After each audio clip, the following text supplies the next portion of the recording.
ended up in my favorite college football teams.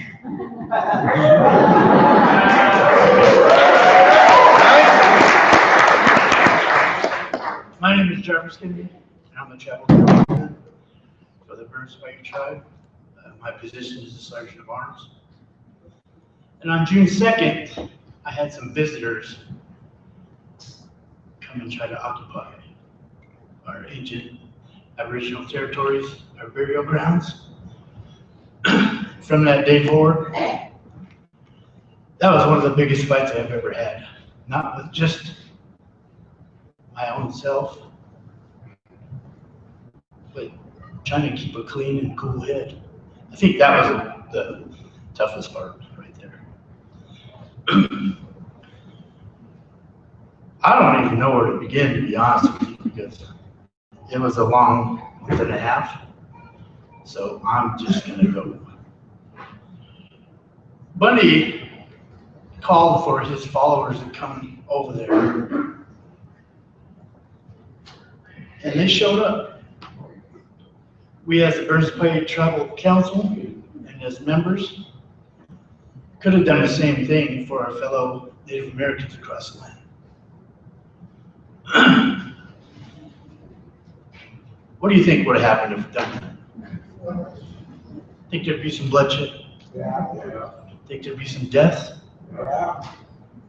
But we didn't want that. So we kept our cool, we kept our heads on straight, we were all on the same page. And all we asked for was prayers and good thoughts, not just for the tribe, but for the Harney County residents as well. During that press conference we had there on the reservation, I was sitting there mad, stewing. When I get mad, I you know, we all know, especially being a Native American, I can't sit still. So as our chairwoman was speaking and getting at the end of her speech, I asked to grab that microphone if I could talk. And I'm pretty nervous talking in front of people, especially cameras. So I asked the media that day, I asked them, I'm not flipping around on you and asking questions, that what would happen if I call my brothers and sisters and we go occupy a federal building or federal land? What do you think would happen? Think about that for a minute. I think some natives back in 1973 did that same thing at a place called Wounded Knee, maybe? In a couple days, there was armored vehicles. They weren't allowed to leave. People had to smuggle them food. Even had helicopters around, and they occupied a church, but on federal land. And at that time when I was speaking, I was thinking, what if I did that? Would I be the new face of Leonard Peltier if I even lived through that occupation, if we'd done that? Dodging bullets, if I survived. Would I be in prison 30 years from now if I'd done that with my Native brothers and sisters or anybody that wanted to do that with me? And through each video or radio interview and TV interview I've done, I brought that same situation up. And of course, they cut it all out. Why? We know why. But if you think about that, imagine all those angry Indians sitting right there in arms. It's not the 1870s, it's not the 1800s. We got the same hardware they got. There's a lot of bad things would have happened. During that month and a half, if somebody would have lit a firecracker or a car backfired, it would have been crazy. But just like Bundy, we prayed. Instead of asking for arms, we asked for prayers and good thoughts sent our way. From people of all colors, nations, around the world prayed for us. And look what happened. They're gone.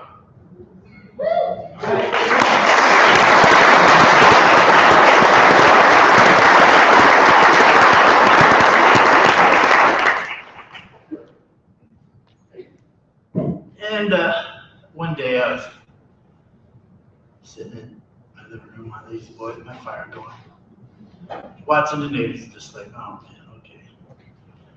This is on there, and I happened to see a familiar face named Kieran there holding a cardboard sign out there by himself.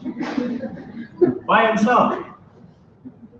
I'm sitting there going, that guy's pretty brave. I gotta go meet that guy.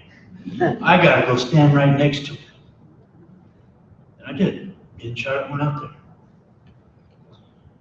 And as any person that's standing against any type of mob, especially with the firearms, and who knows what their brain function is at the time, or even now. What brain? Yeah, I had to go stand by this man. And the other people that were in that video or that picture. Because to me, they were warriors. And I like warriors. So I had to go stand next to these people. And that little drive out there, 25 miles out where we were at, was a little hairy. Me and Chairwoman Roderick were in her vehicle, not armed. Only thing I was armed with was my drumstick and my drum. So we met these guys out there, the protesters and so on and so forth. And they're over there where they're holding their flag at and all this stuff. They see us and come over, we're like, yeah, come over, man. Shaking hands, taking selfies, so forth. But remind me before I get off stage, I'm gonna take a selfie like, I got it. So sorry. But it was cool though, you know.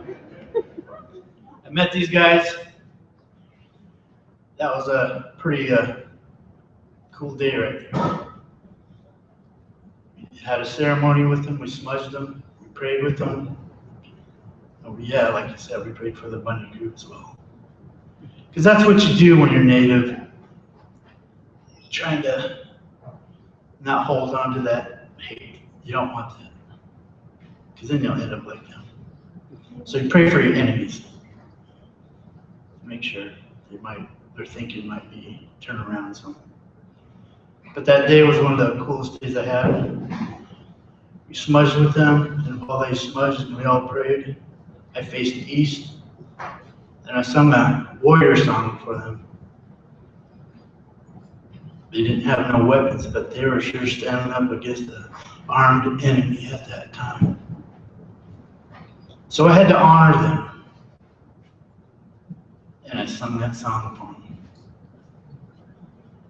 And after that, me and Charlotte were thinking, well, maybe we should go up there. And then we got, well, maybe we should, because we're going to be the biggest targets if we walk on there. And you never know what their mind frame was. So we went back to the res. At that time, the occupation only had one tribal cop on our res. Our chief of police was out of town. Our other tribal cop was getting certified, still at school. So as a man and a native and a tribal member, we have to watch out for our own people, just like our ancestors did when we were being chased by the cavalry. So we set up shop all over our res there, watching the traffic going in and out. It's a small town where there's only 3 stoplights. And the people that pass through our reservation, we know their vehicles. We know who they are, we know where they live at, so we know who is who. And at that time, we built a fire up there, and they asked me to come up there and join them. So I said, okay, I'm going up there. And it was wintertime, snowing. As Kieran knows, it's not very warm over there. That night that Bundy took over that refuge was -9 degrees, where I was at. But where they're at, that compound's in kind of like a slough. That wind comes in and kind of, it's cold. It's really cold out there. It was cold that day when we were out there. But as I was snuggling up in my bed, with all the blankets I had and my fire going on. And at that time, I was thinking, what dumbasses want to occupy the Mountain Dew Refuge? Sorry, but serious. I wouldn't even want to go out there. Man, see their mind frame? Wintertime on the county? But anyway, as times went on,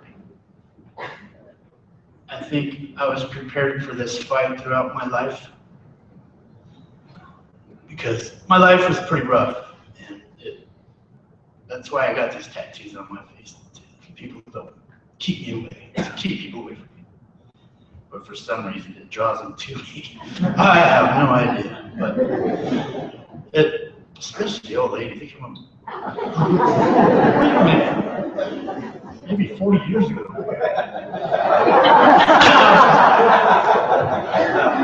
But anyways, back to what I was saying. That battle was rough. It didn't end up with these or any arms or anything. It was my mouthpiece. That's where I got them. For some reason, Grandfather Creator gave me the power to speak. And like I kind of skipped something there about the tribal police. As tribal members, a few of us, probably about 12 men and women, we went up on the highest point of our peak on the reservation, built a fire.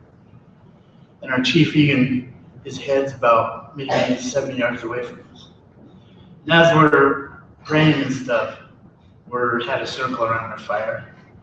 Our ancestors were there. There's no way to explain it. And as I told the tribal members that were there, I said, I want you to feel them around us right now. You can't see them, but you can feel them around us. And that strength and power was there.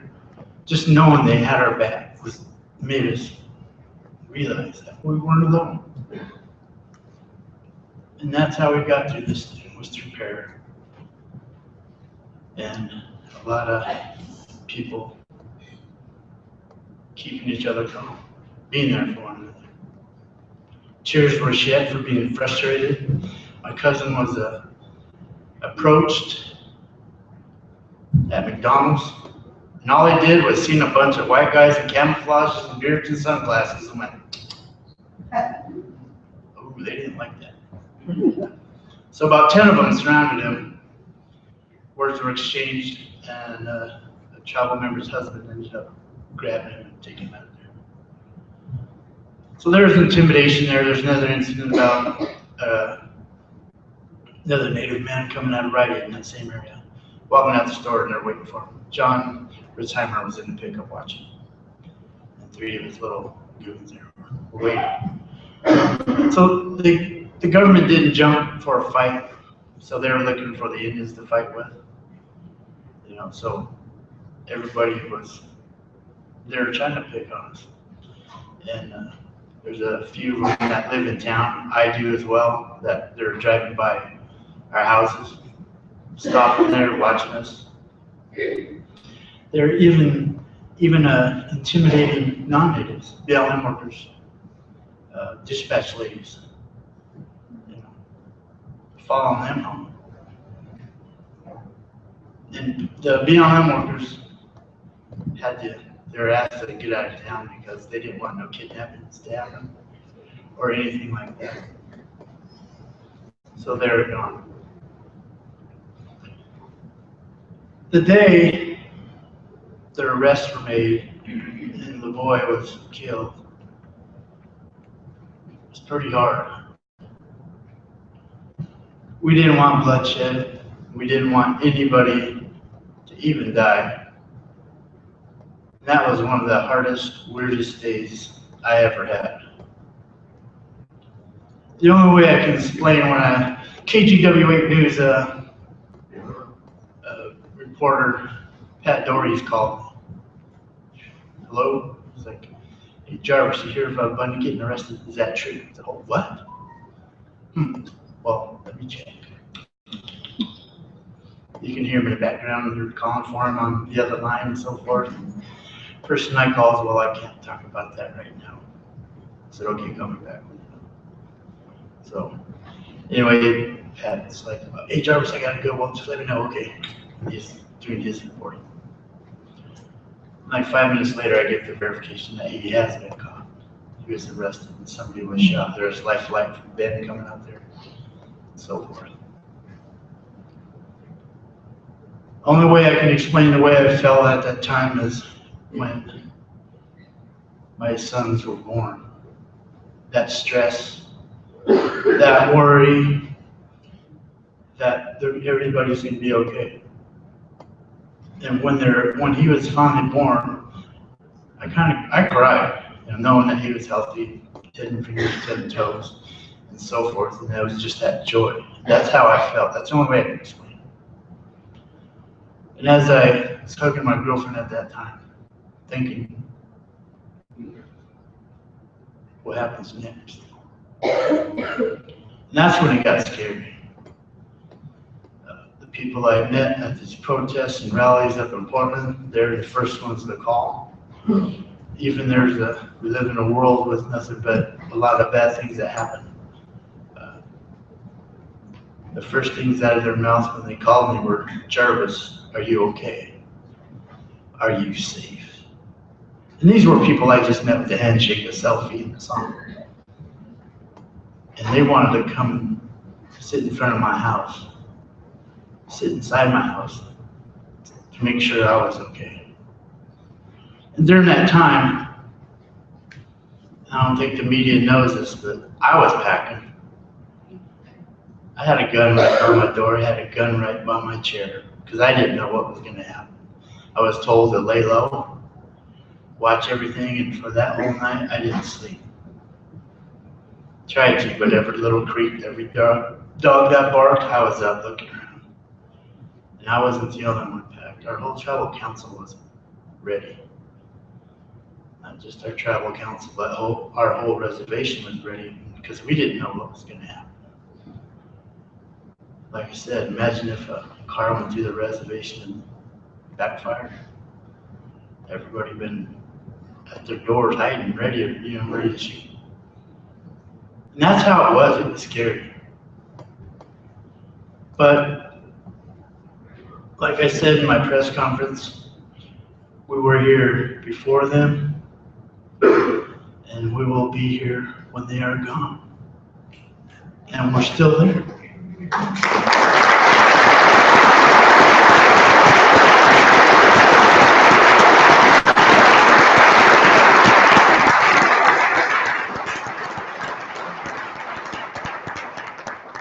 But that was the toughest battle that I had. Like I said, all the stuff I've been through in my life probably prepared me for this. That's how I could see that, or only explain the things that I went through to deal with this.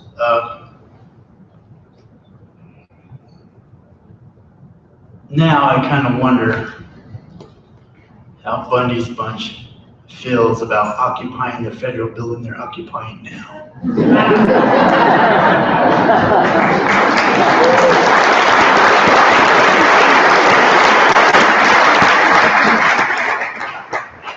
And through this ordeal, we're still going to need prayers. We're still going to need those good thoughts coming our way because there was a lot of damage that was done. We all heard about the latrines. The FBI had their hazmat stuff, and they went in there and cleaned those things, outhouse trenches. Went there and cleaned it all up. I was out there. This whole month's been kind of all ran together because I think the longest time I've been home was a day just to wash my clothes and get back on the road. We were out there, I think it was not this Monday, but the week before last week's Monday. And to see that damage out there was pretty rough. Because for thousands of years, that was the Ernest Paiutes gathering winter in place, not just for the Burns Pikes, but the Pikes that are in Nevada, California, and Idaho. Different bands used to go there. That was our winter grounds. A lot of marriages were there. And of course, back in those days, the winters were harder, so there's a lot of burials out there. We don't exactly know where they're all at because, you can't document that. There's babies out there, there's elders, there's people of all ages buried throughout that region. Where these trenches are, I can't really get into detail because of the case that's pending. There's 3 trenches in the road that was made, and I'm just going to say this. One of those trenches could have human remains in there. So we'll just leave it at that. Carla Burnside, she's an archaeologist out there. Her stuff was broken into her safe, and we had GPS coordinates for the barrels that we do know of remains in different sites. And everybody has a cell phone. So we don't know what was taken pictures of, what was faxed, what was carried out of there, because they're allowed in and out access of Burns and everywhere. For them not being scared, they sure did run into big groups. Every time I see them, there's either 12 to 15 truckloads of these dudes in there, big 4x4s. And I didn't have a bunch of Indians following me around, nor did the chairwoman or anybody. So it kind of seems like they're strong in groups. That's about it. I myself had an incident at Safeways at the deli with these guys. I went there to get me something to drink, and they're at the checkout stand, and of course they're all hitting each other going, you know what I'm talking about, yeah. And it got me mad. So I put the meanest, ugliest face I could on this mug you're seeing right now. And I just stormed right through all of them and departed like the Red Sea. And I was mad, and I don't know. And I got in my car, sat there, pissed off. I was wishing somebody would have touched me or said something or spit on me or done something so I could have reacted. And then I started laughing. I was like, that just shows me what type of men these guys are. They need to be a whole bunch together to be a bunch of tough guys, I guess. But in that, I want to thank everybody for their thoughts and prayers. We're going to have a ceremony down there for the cleansing of the area. I wish I could tell you the date, but some of those people don't want the media to know about it or anybody else. But I myself wish you guys could all be there to go. We had a ceremony there, I think, a couple weeks ago for the FBI agents and the people that work there because they were intimidated as well, and they're away from their families. Everybody in here has family. If not, you got a close friend that's a family, and when your family is affected by this, especially being away from them for months, days, and knowing that your life could end. So we had to pray for them, and it was pretty good. It was cool. I sing a couple songs there, but I think I'm gonna get off here. So if you got any questions, maybe you can find me later. I'll be at the Longhouse thing, reception. Thank you for having me. Thanks for meeting Huron. That's a brave man there and all the other protesters that were out there. And one last thing is we all got to look out for Mother Earth.